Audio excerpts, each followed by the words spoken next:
This is the lab for testing pH of household solutions. Make sure that you read the background information. It's always very important to know that. Directions. Write the name of the solutions in the data table. So starting in order: soda, lemon juice, OxyClean, baking soda, vinegar, Windex, distilled water. Make sure you put those in order in your data table. Number 2 says, before testing each solution, take a guess about the pH. So on our data table, you want to take a guess of the pH. So go ahead and take a moment, pause the video, and take your guess. Number 3 says, only using half of the red and blue litmus paper. So I've cut them in half, so I'm going to test them. Dip the tip of it in and determine if the solution is both red and blue. Record if there's a color change. So I'm going to do all the reds first, and then I will do all the blues. And then we will test the pH paper. Now the pH paper is this green. We dip it in and then see if it changes and what color it is, and then we can determine about the pH of what it is. Okay, so we're going to do that for all of them. And then we're going to test 3 mystery solutions. Okay, so starting with this one, and I'm going to try and do my best with filming. It's not that easy to do it just with my one self. So the red for this soda stayed red. Okay. The red litmus for the lemon juice stayed red. The red litmus for the OxyClean turned blue. The baking soda turns blue. The vinegar stays red. The Windex, you can't see, stays blue. And the distilled water stayed red. Sorry again for the filming, it's not the best. Now I'm going to try it with the blue.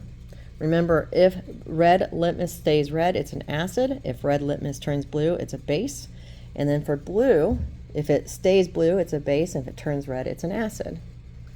So the soda turned red with the blue litmus paper.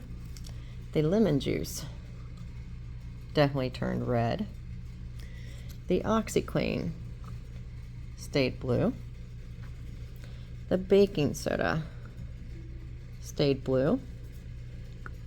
The vinegar turned red. The Windex stayed blue. And the distilled water stayed blue. For the distilled water, the fact that it stayed red and stayed blue, that should give you a clue as to what its pH would be. So let's go ahead and try the pH paper, and then I'm going to try and compare. The color that you see on the video may not be the same as what I see, so I'm going to try and give you my best guess of what I think the pH is. Okay, so you can see the pH paper turn, and based on what I can see, it's about a 4. So the soda has a pH of 4. The lemon juice, okay, so I'm going to compare it down here. It has a pH of about 2. The OxyClean, oh, that's a deep dark blue. That has a pH of about a 10. The baking soda is also blue, but a little bit lighter, so about 8. The vinegar, turn that color. We call this about a 3. Windex, turn that color, about a 12. It's really dark blue. So, like I said, it's kind of hard for you to see, but it's a dark blue. And so it matches the 12. And then the distilled water. The distilled water doesn't change the pH paper really at all. It's still green. And so that indicates to me that it is indeed a neutral solution. So, based on that now, what you want to do is, on your number line here, place the names of the solution of the pH scale according to the pH results. The mystery solutions do not go on the pH. So take a moment to do that. So like for vinegar, whatever number you got, whatever pH you got, you're going to put vinegar wherever it was and then put it there. Pause your video and I'm going to do the mystery solutions. Okay, so here are the mystery solutions, and you can see it, they are all white. I'm going to give them a quick spin just in case. Or not white, they're clear, and they're all liquids. So I don't have enough pH paper out. Hold on. Okay, so this is at the bottom. It says you're going to be testing the mystery solution, find out what the pH is, and then determine if it's acid, base, or neutral. Then you would circle whether it's weak, strong, or mild, if it's based on whether it's acid, base, or neutral. So based on that, I don't need to use the red or blue litmus. I'm just going to dip my pH paper straight into each one of them. The first one turns this blue. And so again, your color may be off from mine. It's hard to tell. I'm going to call it at about a 12. Okay, so that's about a 12. Mystery number 2.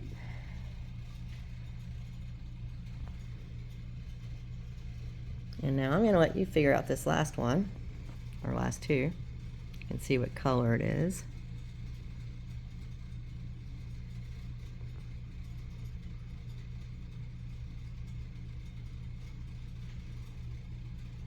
Okay, and then this last one.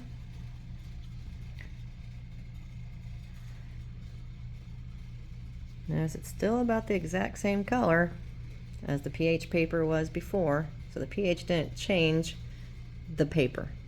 So mark down what you think it is that was each pH. I told you the first one, but you gotta figure out the other two. Make sure you finish answering the questions 1 through 5. When you're finished, make sure you turn it in.